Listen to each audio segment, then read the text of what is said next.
Hello, hello, hello.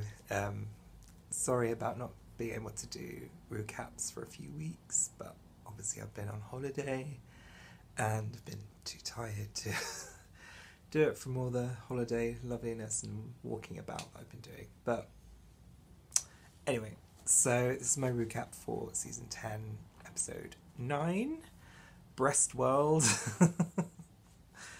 Let's not get started on that quite yet.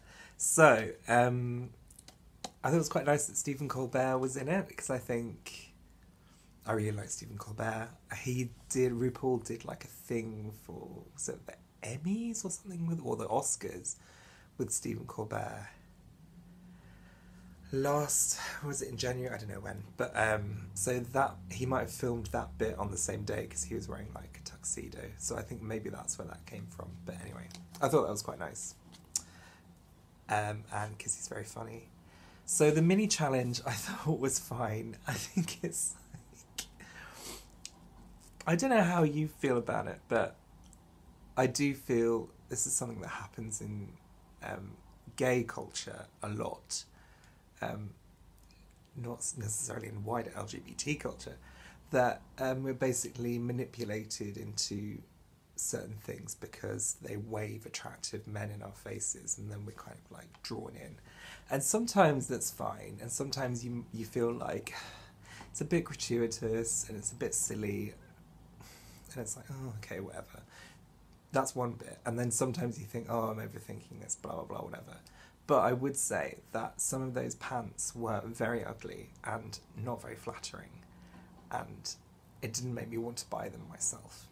Because ultimately that was an advert for a sponsored pant company, which is what they always do with those challenges when they get all those models in and all that kind of stuff. But yeah, I was a bit like, okay, whatever, this is fine. But then that was part of my brain, and then part of my brain was like, look at all these attractive men. So, I don't know. It's always a conflict. Not flattering and ugly pants, that's what I've written there. I think this week and last week, actually, the walkthrough, I think maybe because there's only 6 left at this point, and obviously 7 last week. There's more time, or they're giving more time to RuPaul for the walkthrough, and she's getting a bit more Oprah with all of her inspirational messages and all that kind of stuff, which is nice.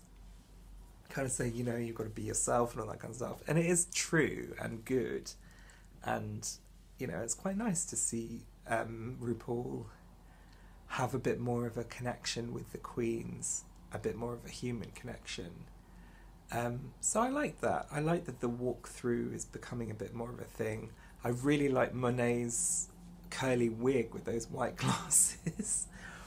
And it's just like, why doesn't she wear longer hair? Every week RuPaul's saying, stop wearing short wigs, change it up a bit. And she doesn't do it every week, and it's so annoying. But anyway. So I'll talk about the Breast World challenge now and then the runways. I think I really like Westworld, but that challenge had nothing to do with Westworld at all. I don't think many of them had seen Westworld. It wasn't really sold that the whole story element of it was just non-existent.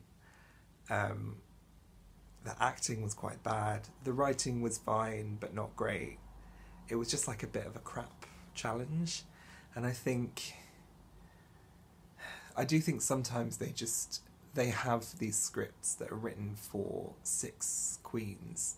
And they're like, well, this is what happens. We have to do it. And the parts are not going to match up with, they must write the scripts, obviously, way before they go into production. They're not going to know who is going to be those 6 queens, and I don't know, it just didn't really seem to work. I don't know, I just didn't think it was that good.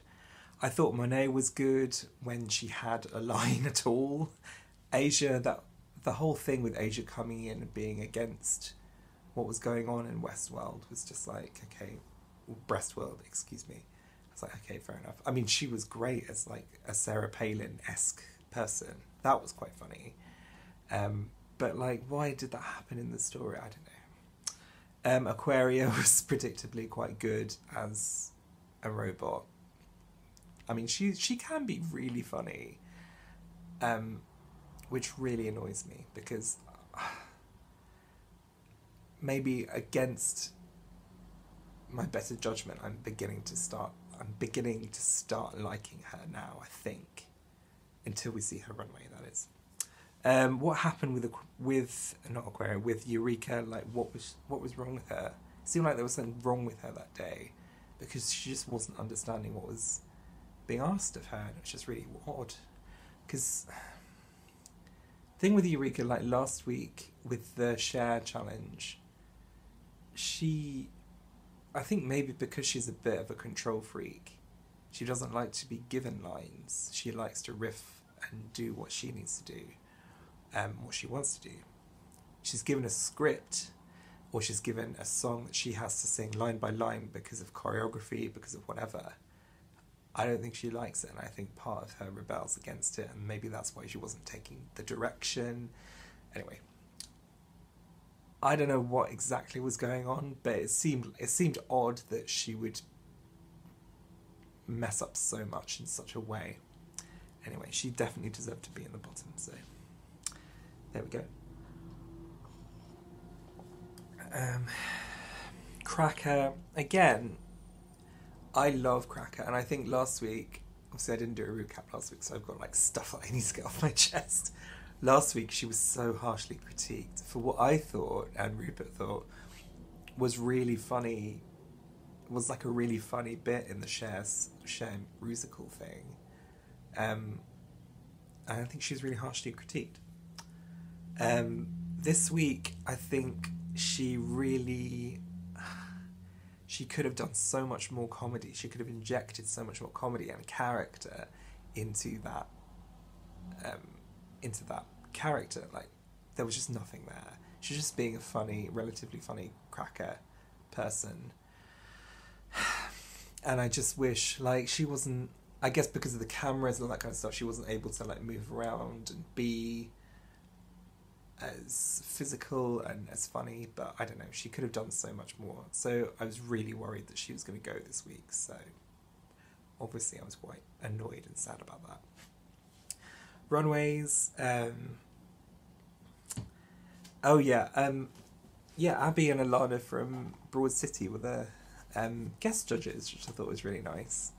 I don't know how big Broad City is generally. I don't think many people watch it, but I really like it, even though I'm like a season behind. But it's really funny, so I recommend it if you haven't seen it yet.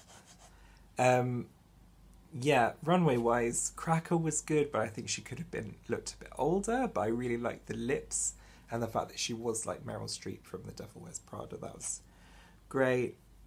Asia, I really enjoyed it. Enjoyed because it was more like a skit, which is fine. I think this whole runway was supposed to be a skit, really, and I thought it was enjoyable. Monet, again, I think one of the guest judges did say it felt more like a sketch with her than a runway, and I think that's true.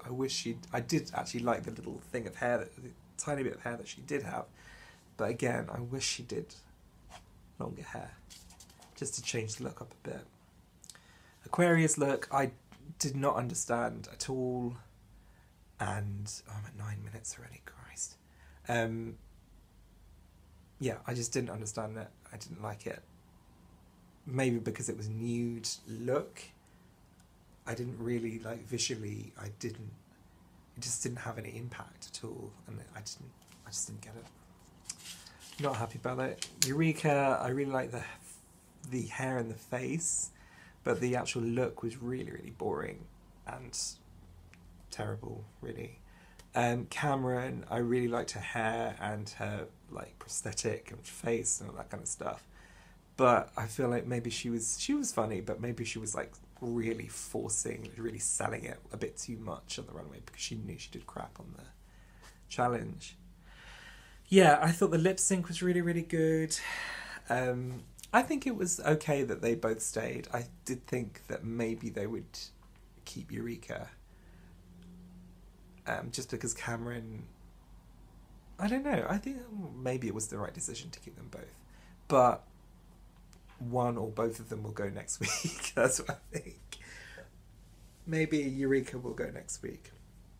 I think. Depending on what the challenge is. So we'll see. Yeah, I thought it was a relatively enjoyable, good episode. I don't know whether any of you have seen Untucked yet, but it's a good one this week. There's not really much arguing, which is great. And there's a bit with Cracker and like Cracker's backstory that I was really emotional and really so that I really appreciated watching that. So watch it if you haven't seen it. Okay, that is all. I'd better go. But I look forward to watching your recaps and seeing you all next week for brunch. Yeah. Okay, see you soon. Bye.